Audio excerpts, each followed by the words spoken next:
Welcome back, students.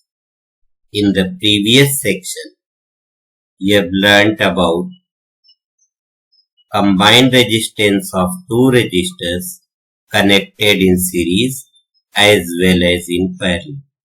You also learned to solve the numericals on combined resistance, whether connected in series or in parallel.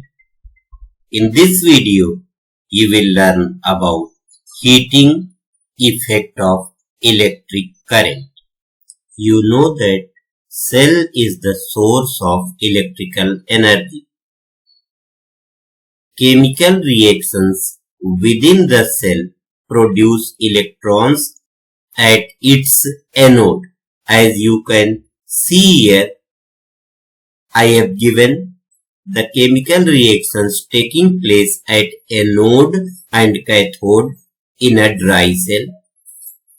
The result of the chemical reactions in the dry cell produce electrons at anode, and when connected through conductor, these electrons travel from anode towards the cathode and are utilized at the cathode. When a resistor or system of resistors are connected from the cell, this potential difference across its ends make current to flow from the positive terminals towards the negative terminal as electrons start moving from negative terminal towards the positive terminal through the resistor. And to maintain the steady flow of current, this potential difference must be maintained, and to maintain it, source or the cell must keep expanding its energy, or you can take it as the chemical reactions within the cell must continue for this. A part of this energy in maintaining current is consumed into useful work like rotating blades of the fan. Rest of the energy is converted into heat, which we often observe in our daily life, like fan become warm when used for some time. Now, what if this circuit is purely resistive or only resistor is connected from the battery? In that case, this energy get completely converted or transformed into heat, and this effect is known as heating effect of electric current. We may define heating effect of electric current as when an electric current is passed through a conductor, the conductor becomes hot and produces heat. This happens due to the conversion of some electrical energy passing through the conductor into heat energy. Or if you consider this electric circuit in which a potential difference is created across a conductor of some resistance, we can say the resistor will become hot due to passing of current through this. This effect is widely used in devices like heater, toaster, immersion rod, convector, induction oven, and many other heating devices. It is used in lighting devices like electric bulb and halogen. This effect is also used in some safety devices like fuses. Now consider this electric circuit with resistance R through which current I is flowing on creating a potential difference V across the ends of the resistor through the battery. We know that V is equal to W by Q, or potential difference is equal to work done by quantity of charge transfer. So we can take it as W is equal to V into Q, and we also know power is work done by time, because rate of doing work is called power. Putting value of W from equation 1 in equation 2, we get P is equal to VQ by T. So we can take it as P is equal to V into Q by T. We also know current is equal to Q by T. So when we put this value of I on place of Q by T, we get P is equal to V into I. Also, heat produced or energy or work done is equal to power into time. We can take it as equation 5, and putting value of P from equation 4 in equation 5, we get heat is equal to, it's P into T, so heat will be equal to P is VI, so it will become heat is equal to VIT, and we can consider it as equation 6. We'll continue on the next page. Again here I have written equation 6 as heat is equal to potential difference multiplied by current multiplied by time. And from Ohm's law we know that V is equal to IR.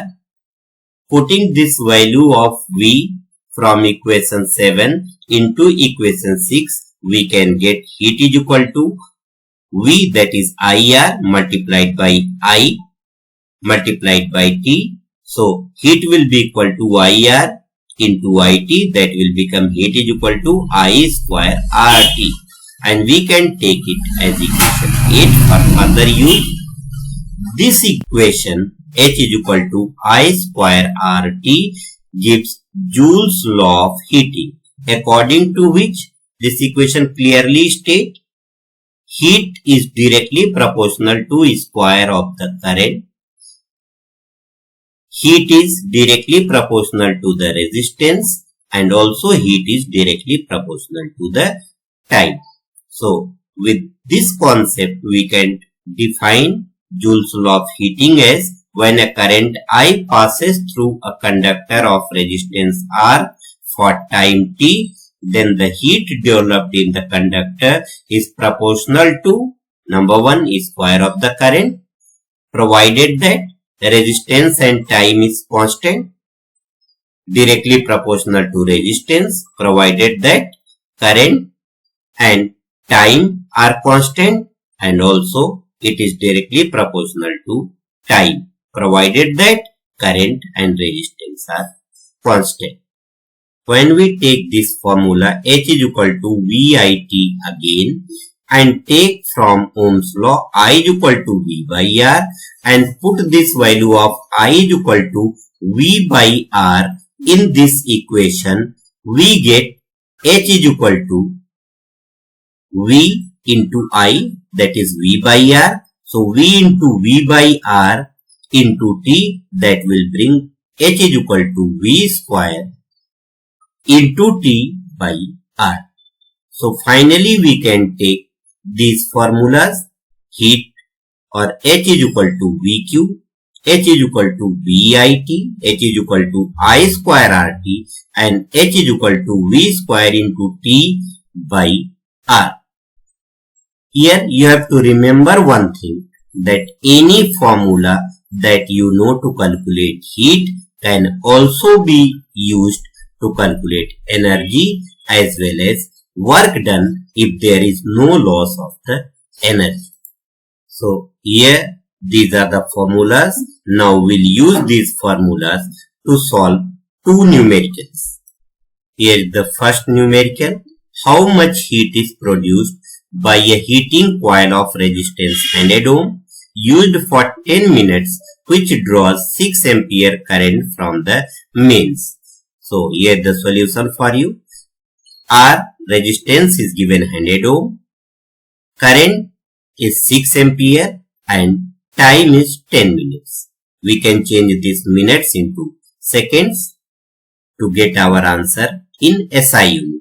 Now we use the formula H is equal to I square into R into T. Here H will be I square, that is 6 ampere square, or 6 ampere multiplied by 6 ampere, then multiplied by R, that is 100, and multiplied by time, that is 600 seconds. So we get H is equal to 6 ampere into 6 ampere into 100 ohm into 600 seconds. That will provide you 2160000 joules, and changing it into scientific notation, we get heat is equal to 2.16 into 10 to the power 6 joules. Now here is the second numerical.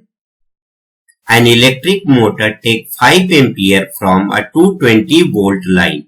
Please remember, when it is given service mains or mains, we know that voltage is 220 volt, because in our supply in India it comes 220 volts always.